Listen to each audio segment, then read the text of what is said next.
जंगल में एक सुंदर मैदान था जहाँ रोजाना जानवर खेलते और हंसी मजाक करते। वहाँ के सभी जानवरों में टिम्मू मुर्गा बहुत फुर्तीला और तेज दौड़ने वाला माना जाता था।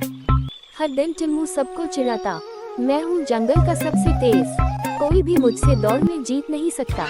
जानवर हंसते, पर कुछ को उसकी घमंड भरी बातों से चिढ़ होने लगी।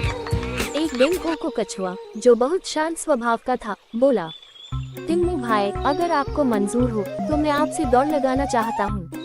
पूरे जंगल में हंसी गूंज उठी। मुर्गा हंसते हुए बोला, तू और मुझसे दौड़, अरे तुझे तो चलने में ही दिन निकल जाता है। कोको ने मुस्कुराकर कहा, गति मायने रखती है, लेकिन धैर्य उससे ज्यादा। देखते हैं किसमें ज्यादा दम है। प्रतियोगिता का आयोजन। जूजू लोमड़ी, जो जंगल की सबसे समझदार और निष्पक्ष जानवर थी, उसने प्रतियोगिता की घोषणा कर दी।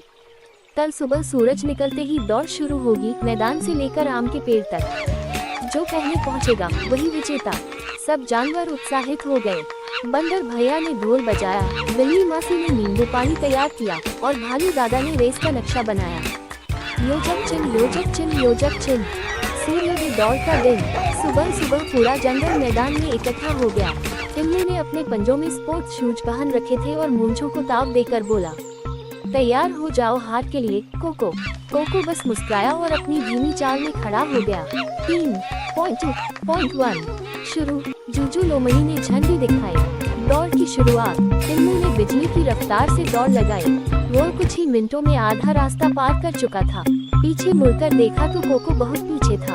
इतनी धीरे तो भूंदा भी नहीं चलता, टिम्मू ने सोचा। रास्ते में एक छायादार पेड़ देखा। वहाँ जाकर टिम्मू, बहुत समय पहले की बात है, एक छोटे से गांव में मंगू नाम का एक लकड़हारा रहता था। वह गरीब था, लेकिन मेहनती और ईमानदार था। प्रतिदिन वह जंगल में लकड़ियां काटने जाता और उन्हें बेचकर अपने परिवार का पालन पोषण करता। एक दिन जब मंगू नदी के किनारे लकड़ी काट रहा था, तो उसकी कुल्हाड़ी हाथ से फिसलकर नदी में गिर गई। नदी का पानी बहुत गहरा था, जिससे वह अपनी कुल्हाड़ी नहीं निकाल सका। मंगू परेशान होकर बैठ गया और रोने लगा। तभी जल देवता प्रकट हुए और मंगू से उसकी परेशानी पूछी। मंगू ने पूरी घटना बताई। जल देवता ने उसे सांत्वना दी और कहा कि वह उसकी मदद करेंगे। जल देवता पानी में डुबकी लगाकर पहले सोने की, फिर चांदी की और अंत में लोहे की कुल्हाड़ी लेकर आए। मंगू ने ईमानदारी से कहा कि सोने और चांदी की कुल्हाड़ी उसकी नहीं है, लेकिन लोहे की कुल्हाड़ी उसकी है। जल देवता मंगू की ईमानदारी देखकर प्रसन्न हुए और उसे सोने, चांदी और लोहे की तीनों कुल्हाड़ियां उपहार में दी।